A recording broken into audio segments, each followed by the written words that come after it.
بسم اللہ الرحمن الرحیم۔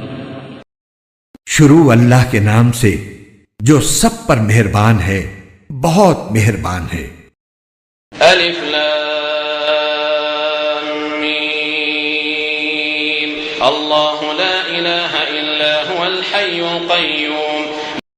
الف لام میم، اللہ وہ ہے جس کے سوا کوئی معبود نہیں، جو سدا زندہ ہے، جو پوری کائنات سنبھالے ہوئے ہے۔ نزل عليك الكتاب بالحق مصدقا لما بين يديه وأنزل التوراة والإنجيل۔ اس نے تم پر وہ کتاب نازل کی ہے جو حق پر مشتمل ہے، جو اپنے سے پہلی کتابوں کی تصدیق کرتی ہے، اور اسی نے تورات اور انجیل اتاری۔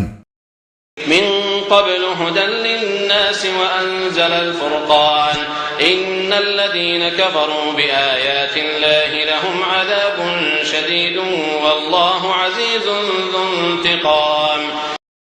جو اس سے پہلے لوگوں کے لیے مجسم ہدایت بن کر آئی تھیں، اور اسی نے حق و باطل کو پرکھنے کا معیار نازل کیا۔ بے شک جن لوگوں نے اللہ کی آیتوں کا انکار کیا ہے، ان کے لیے سخت عذاب ہے، اور اللہ زبردست اقتدار کا مالک اور برائی کا بدلہ دینے والا ہے۔